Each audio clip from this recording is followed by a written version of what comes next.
السلام عليكم ورحمة الله وبركاته. النهاردة أول روتين هعمله معاكم في القناة، هعمل قرنبيط.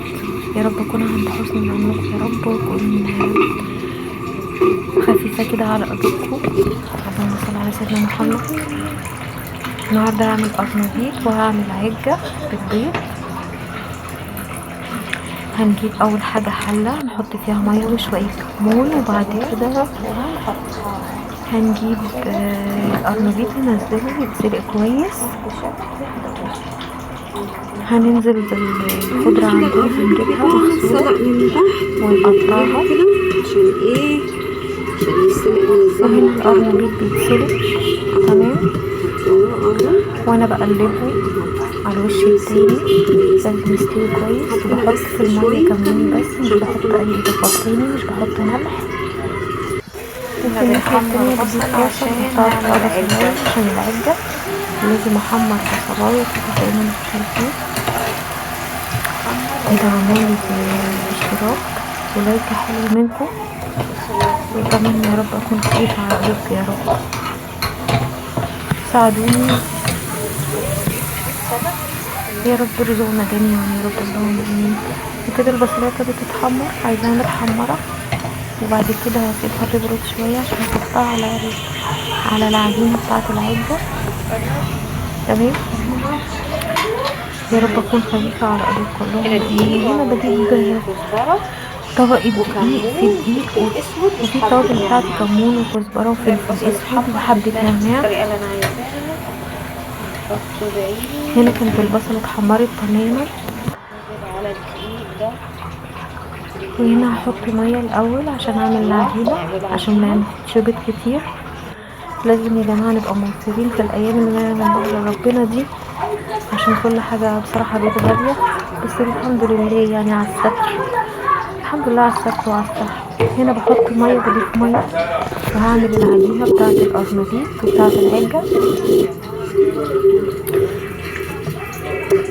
وزي ما انتوا شايفين. يا رب اكون خفيفة على قلوبكم يا رب، وساعدوني ان انا انجح بيكم ان شاء الله.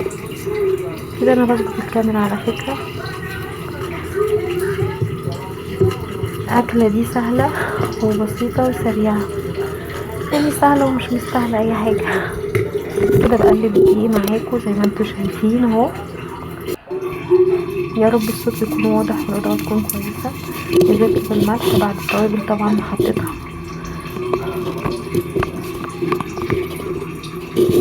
اللهم صل على سيدنا محمد. صلوا على النبي يا جماعة، صلوا على النبي بتسهل لنا اي حاجة في حياتنا. انا بعد كده هبقى انزل لكم ان شاء الله، احكي لكم قصص كده وانا بعمل الاكل. كده انا بقلب كده هنزلت بمعلقة توم، معلقة توم على فكرة. هو انا نزلت بمعلقة توم وقعدت اقلب اقلب اقلب. بعد كده هحوش بعد ما هنزل بالبيض.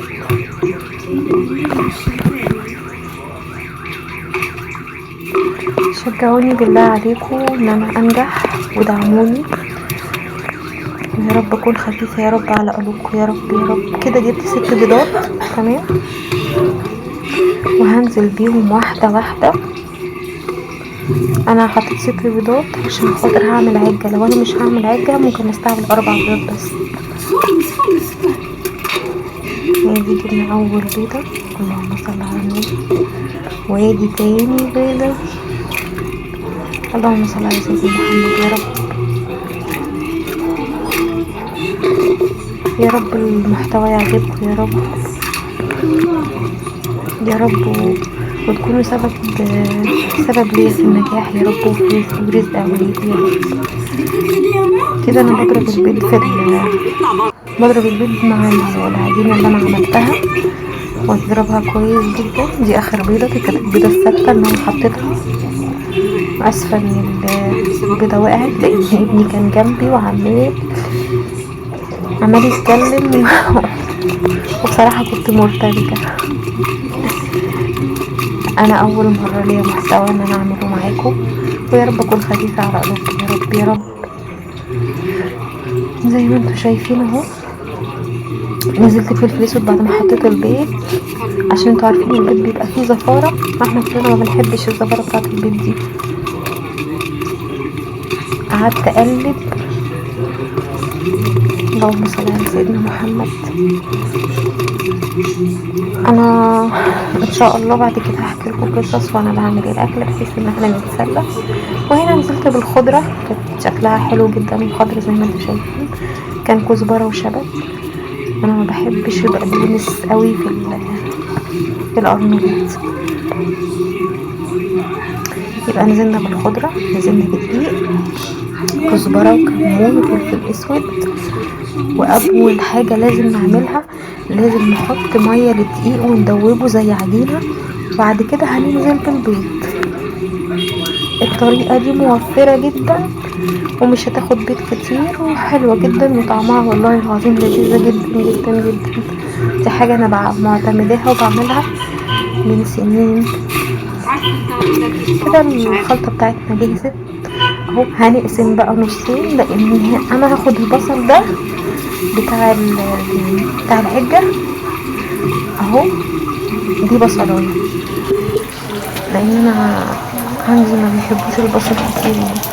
دي بصلايه، لو حابه تسويه سويه. دي بصلايه هننزل بعد كده بنص الخليط عشان نعمل منه عجة. بس المكونات بس اللي هنا بيختلف البصل، وعلى فكره البصل بيدي طعم رهيب جدا جدا للعجة، بيخليها في حته تاني، ولو زودتي بصلتين يكون احسن.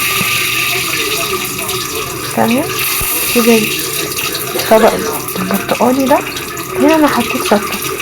هنا الطبق البرتقاني ده الايه، للعجة، والطبق التاني اللي هو الفوشيا ده او البيض للخلطة بتاعت القرنبيط، اللي هو ان شاء الله اتسلق معانا كده. تمام، الدنيا جاهزة. وكده هجيب طاسة هحط فيها زيت صغيرة، دي اللي هعمل فيها العجة، طاسة صغيرة. والطاسة التانية الكبيرة هنحط فيها القرنبيط اهو. هنا خلطة العجة دي انا هحطها لكم دلوقتي في الطاسة الصغيرة.